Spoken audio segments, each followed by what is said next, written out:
Isaiah 34, verse 16. Isaiah 34, verse 16, it says, the heathen got a hold of our book and saw this. Can you imagine? It says, seek ye out of the book of the Most High and read. No one of these shall fail. None shall want her mate. For my mouth it hath commanded, and his spirit it hath gathered them. And he hath cast the lot for them, and his hand hath divided it unto them by line. They shall possess it forever. From generation to generation shall they dwell therein. Can you imagine what the heathen did when they got our book and they saw this verse? They probably said, aha, here it is. We got to change the writing. We got to change it to English. We got to change it to Spanish. We got to change the writing from Hebrew to Greek. This is what they did, right? But it says that none of these prophecies will fail. It's all about prophecies. This is our precious book. So, like when you wash your hands before you eat breakfast, lunch, or dinner, when you get ready to eat, you should wash your hands before possessing your holy scriptures. You should wash your hands. Because you're eating from this book. It should be clean. It should be like a clean fork, spoon, and a knife. The scriptures, in turn, will wash the wickedness of your mind away. Let's go to Ephesians chapter 5.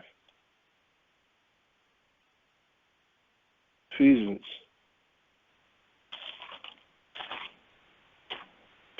chapter 5. Ephesians chapter 5, verse 26. Check it out what it says. It says that he might sanctify and cleanse it with the washing of water by the word. So this is going to wash your mind of all the pollutions and filthiness, that he might present it to himself a glorious church, not having spot or wrinkle or any such thing, but that it should be holy and without blemish. That's what this book is doing for us right now, washing our mind.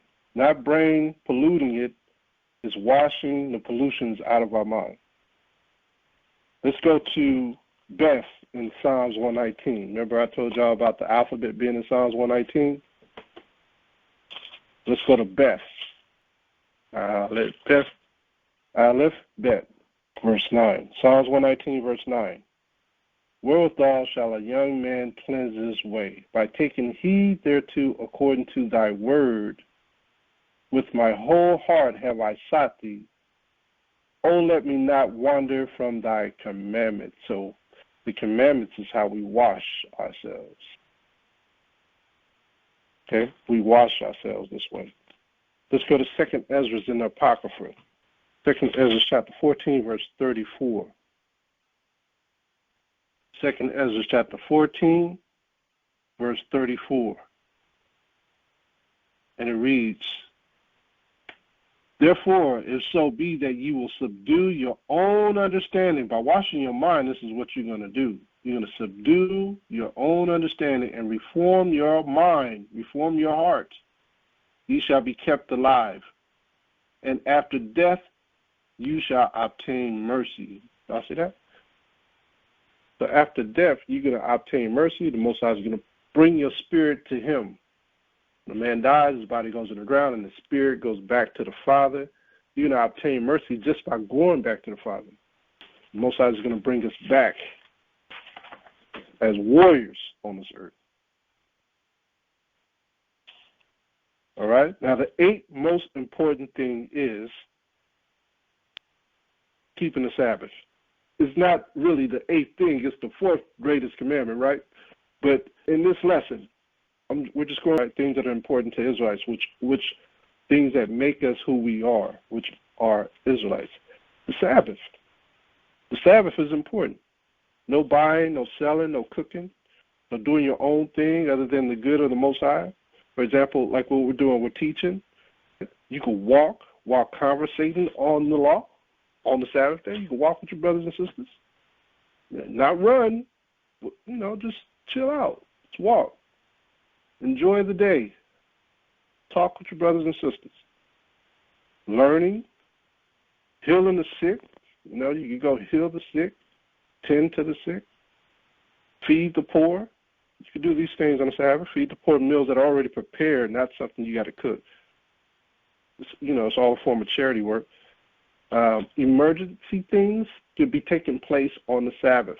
Like Yahawashi mentioned in an example, if your ox or your donkey falls in a pit, you're going to leave them there, or you're going to get them out. It's an emergency. If your child is sick, you need to get them to the hospital. Take them to the hospital. Emergency things. Your mom calls you and she fell. Go help her. Go visit people in the hospital on the Sabbath day. Visit your family, your relatives on the Sabbath day. As long as you ain't going to a party where they're going to cause you to commit sin.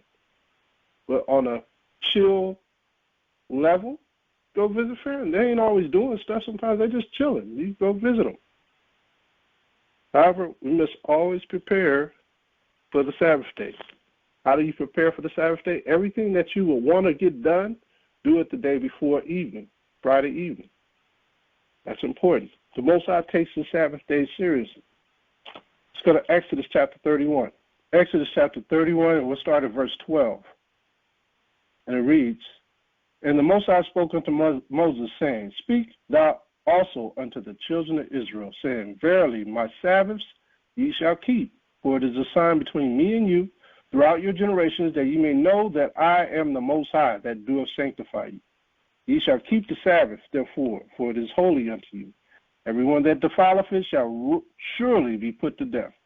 For whosoever doth any work therein, that soul shall be cut off from amongst his people. Right? When he says shall surely be put to death, was Adam put to death quickly? Most High still have mercy on you. This could be further on down the line. It could be immediately. So, it's up to the Most High. That's regarding his mercy. He has classifications for his mercy. Verse 15, 6 days may work be done, but in the seventh is the Sabbath of rest, holy to the Most High. Whosoever doth any work in the Sabbath day, he shall surely be put to death. Wherefore the children of Israel shall keep the Sabbath to observe the Sabbath throughout their generations for a perpetual covenant. This is a perpetual thing, something we do forever. It is a sign between me and the children of Israel forever. For in 6 days the Most High made heaven and earth, and on the seventh day he rested and was refreshed. This is what we're doing. I look forward to the Sabbath. I look forward every week to the Sabbath, man. There's days sometimes where I have to be out of town. But even when I'm out of town, I look forward to the Sabbath because I'm going to rest when I'm out of town.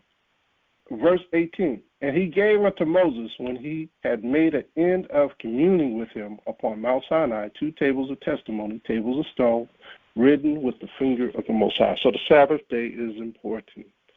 This is something we must do. We must keep the Sabbath. So we're going to go to Mark chapter 2, verse 23. Mark chapter 2, verse 23. If we're going to talk about the Sabbath day, we can't leave out HaMashayach. HaMashayach said that he would be Lord over the Sabbath day. So let's read the whole text based on him saying he was going to be Lord over the Sabbath. So this is Mark chapter 2, verse 23. And it reads, And it came to pass that he went through the cornfields on the Sabbath day, and his disciples began as they went to pluck the ears of corn. And the Pharisees said unto him, Behold, why do they on the Sabbath day that which is not lawful? Because it represents work.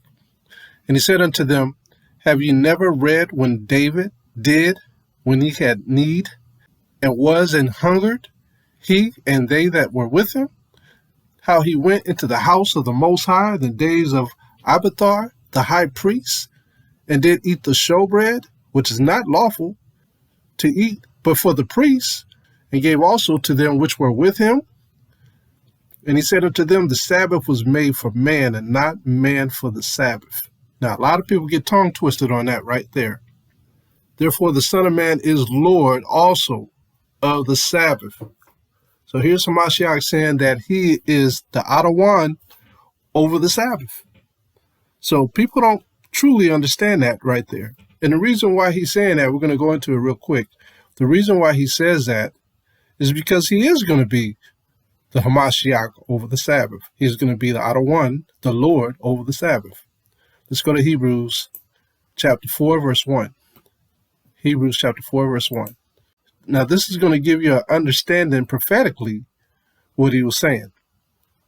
It says here, let us therefore fear, lest a promise being left us of entering into his rest. What is the rest? The rest is the Sabbath day. And if you should seem to come short of it, some of us are not going to be perfect on the Sabbath. For unto us was the gospel preached, as well unto them. But the word preached did not profit them, not being mixed with faith in them that heard it. There's a lot of people that want to debate over who we are as the people. They want to debate the fact that we're not the 12 tribes of Israel when we are the 12 tribes of Israel. Hebrews chapter 4, verse 3. For we which have believed do enter into his rest.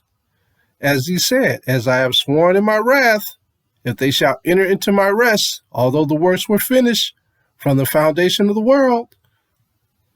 For he spoke in a certain place of the seventh day on this wise. And the Most High did rest the seventh day from all his works. So Adam and Eve were supposed to rest too on the seventh day, but they sinned and got kicked out of the Garden of Eden on the Sabbath day, which when you read 2 Peter's, one day with the Most High is 1,000 years. And when you get the understanding of that, that was the 7,000th year. The 7,000th year. That was also a Sabbath day. That whole 1,000-year span was a Sabbath day. Hebrews chapter 4, verse 4.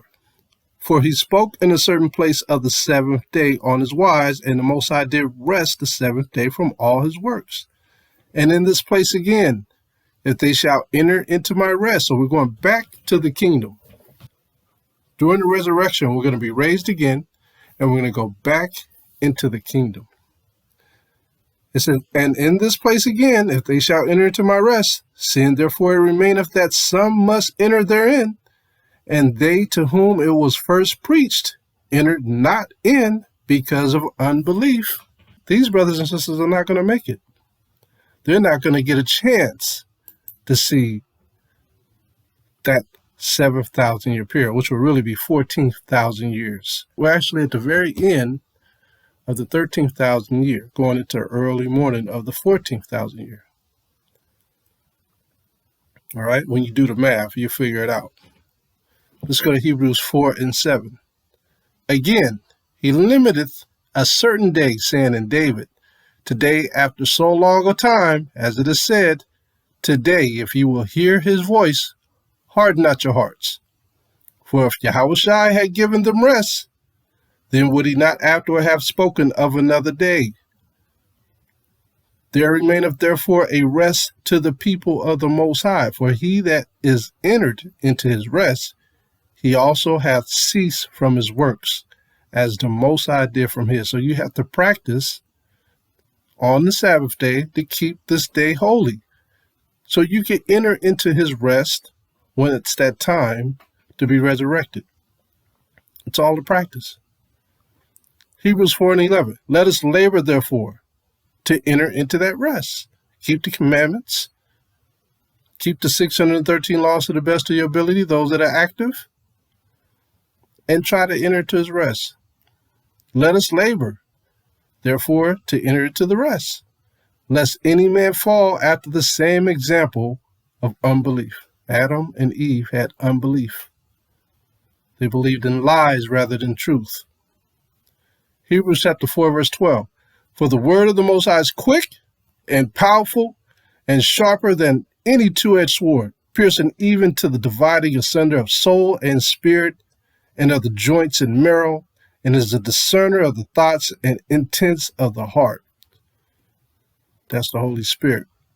Seeing then that we have a great high priest that is passed into the heavens, Yahawashi, the Son of the Most High Yahweh, let us hold fast our profession. What's our profession? To labor in this truth, knowing that we're Israelites and that the salvation is for us. Hebrews 4 and 15. For we have not an high priest which cannot be touched with the feeling of our infirmities, but was in all points tempted like as we are, yet without sin. So Yahawashi went through the same thing we went through, and so he understands what we're going through. But there's a limit to that. Hebrews chapter 4 and 16. Let us therefore come boldly unto the throne of grace, that we may obtain mercy and find grace to help in time of need. Got to practice keeping the commandments. You keep these commandments, you will enter into his rest. Let's go to 2nd Ezra. 2nd Ezra chapter 11, verse 38. I want to go here to prove to you that we all know that we're living in the Most High's world, but the Most High is going to sift the children of Israel out of this world. Because right now, the Prince of Darkness rules this world. And we're going to see that when we go to 2nd Ezra chapter 11. Let's go to 2nd Ezra chapter 11, verse 38. 2nd Ezra chapter 11, verse 38. Hear thou, I will talk with thee, and the highest shall say unto thee, art not thou it that remaineth of the four beasts, whom I made to reign in my world? Whose world is it? It's the Most High's world. He created the world. But who is ruling right now is the Prince of Darkness. So he's telling the Prince of Darkness, who ruleth amongst these four beasts, he says that the end of their times might come through them. Who's the them? These four beasts. Right now we are living during the time of the fourth beast. Right this moment. The fourth beast has never been taken down since the Roman Greco Empire. That's the fourth beast. It's still ruling. Verse 40. And the fourth came and overcame all the beasts that were past, and had power over the world with great fearfulness, and over the whole compass of the earth with much wicked oppression.